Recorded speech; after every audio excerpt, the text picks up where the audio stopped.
Team Garage, Brent here, and today we're going to be going over Luke Data Vault. This is a modification of the Woo list that he just dropped pretty recently, and so I'm going to be really showing you how I kind of swap cards out so then we keep similar ratios, and some of the mistakes I made doing that. So if you are not subscribed, please subscribe to us. That would be really awesome. Luke Data Vault. So this is the first time I'm ever using Data Vault. So it's like first time I'm ever using a 60 card deck. A lot of the deck we have, and that's why I wanted to go with this. And I also believed in like what he was talking about, how everyone's like on the ground and there's not as much space things going on. So 3R2, we only have 2 Chewbacca's. So I ended up going with Poe Dameron as the third Chewbacca. It is a 2 cost.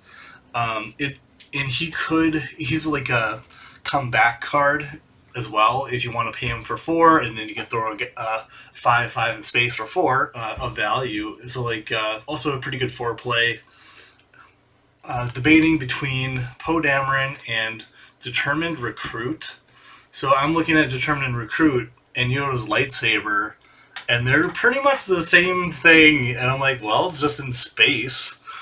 And Yoda's lightsaber is pretty good. But then I was really thinking about what Wu was saying, and he was saying that having more defense has been the determining factor on his units. So that's why I ended up going with Poe Dameron instead of Determined Recruit. That is all of our ground units except for our leader. So now we're going to go into space. So we got triple crack shot.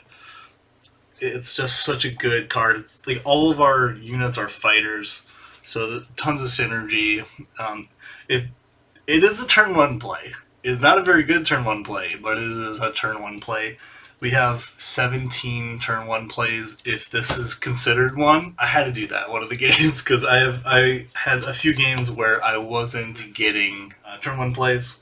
So then we have Anakin's Interceptor. Wu has 3, so my third is Alliance X-Wing. It has the same stats. It has no ability, but it's a fighter, rebel. So I was like, it's close enough. So then we have 2 black ones. That was what he had as well, and I just so happened to have that, which was really nice. Nice. And 3 Squadron A-Wing. We got 3 Y-Wing. So Luke, he pings so we can like really work on the ground and just spread damage out. And a lot of the times, Gray Squadron, Y-Wing, and Red Squadron, Y-Wing would just kind of shred people to pieces. But also, like, I went into a Grogu with this, and it was tough. But yeah, also good against Han because they're already putting damage on, and we're just going to throw more damage on. So then we have 3 blue leaders. Yeah, it can be a turn 5 play. We have a few, but just being able to ambush something in space, this is good removal. There's a few instances where that was really needed. I ended up going against a certain guy, and disabling Fang Fighter right now is so good. There's so many really good upgrades now. You know, Yoda's lightsaber, General's blade, and like you got your Kylos in the world too. So having a disabling Fang Fighter, you can give yourself just a little opening, and then you can squeeze out your win. So we have 3 red 5s. I have all different versions of red 5. Yeah, another similar, just as like the Y-Wing, it's just spreading out damage. This is a lot of value. Then we only have 1 red 3. So as our second red 3, I'm putting in another disabling Fang Fighter. Similar stats. Having the 2 defense is actually kind of a liability sometimes. Like very often, like a 3 defense thing would live, but this would be perfectly got.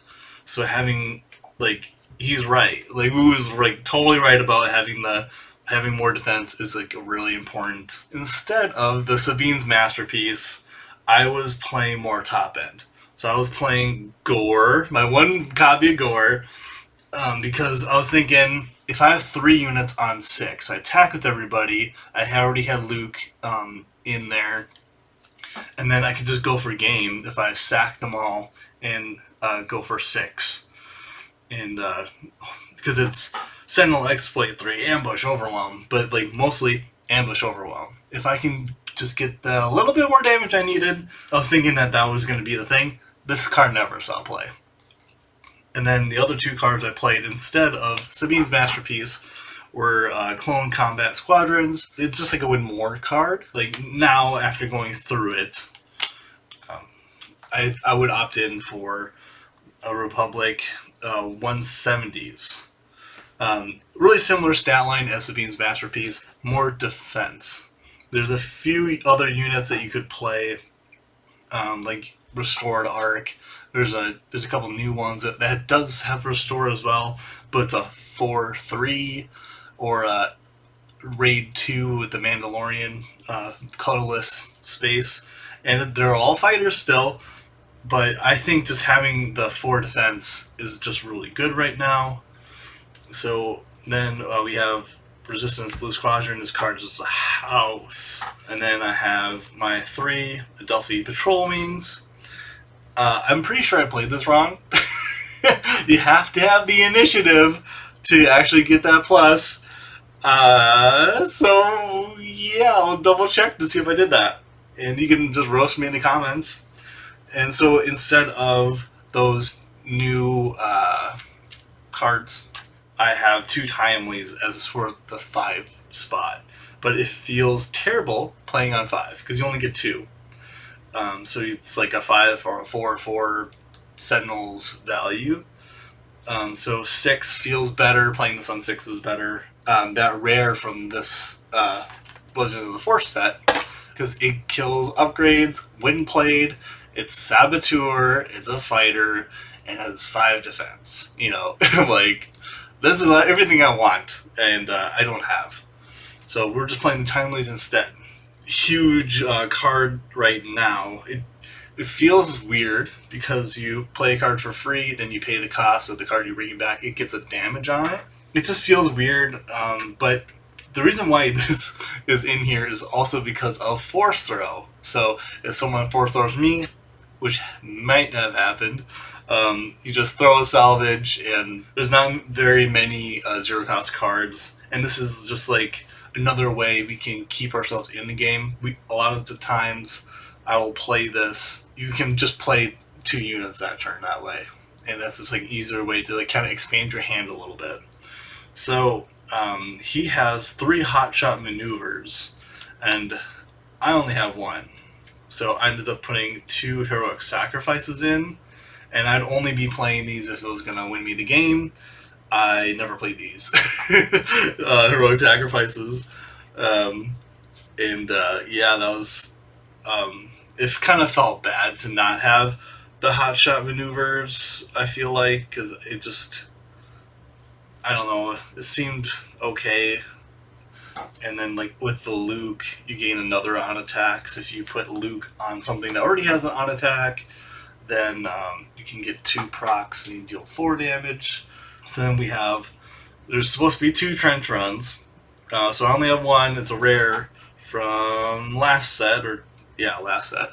And yeah, it's like so much damage, and you have to gamble, you know, the discarded cards, and hopefully it just wins you the game. That's what it's for. So instead of my other trench run, I'm playing another stay on target, and then he has 2 stay on targets, just like main decked. So that's, I just added another one of these. It is reach, and it is like a draw card. It's good to have those reach cards. So then kind of like this card is so crazy. Air superiority. If you just play 1 turn 1 play or 2 turn 1 plays, you know, and you can just play this next turn and play a unit on the 3 drop, you know, that, and you play the crack shot in this on turn 2, and it's like really good. And you just attack base or whatever, and then you ping with Luke, and you get rid of a Gungi, and you're just chilling. You're just chilling if that happens. Then we have open fires. So often we can set up a kill with Luke, Gungi has 5 health, so I can do like an open fire as well. Also with air superiority, I can do that. And then that's how we just kind of take control. And then so for the side, I had 2 steadfast battalions. I feel like this, it feels weird because you have to really, because you don't have your ECL, so you're not gonna like ambush this in like you would in, as I used to with Sabine. So you really, it's like you're really showing your hand with this. But like it's 7 attack with overwhelm if you get it to work right.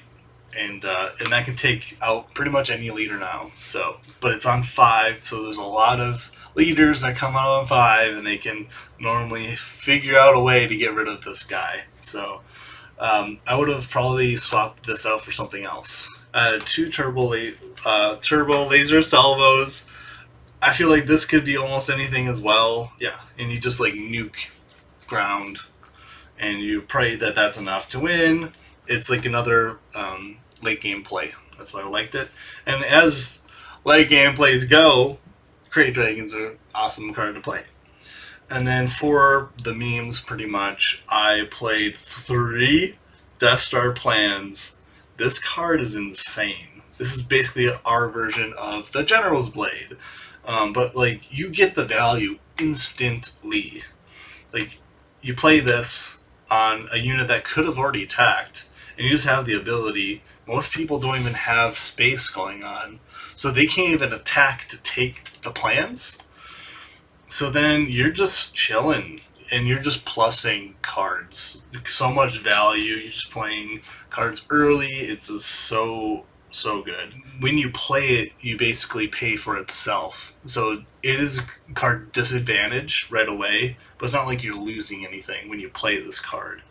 And I've done some funny, goofy stuff with this, and it's a good time. And then I put in 2 power failure, and if I played against an Obi-Wan or it's so good. Just getting rid of a General's Blade is really, really important in some of the matchups. Brent here.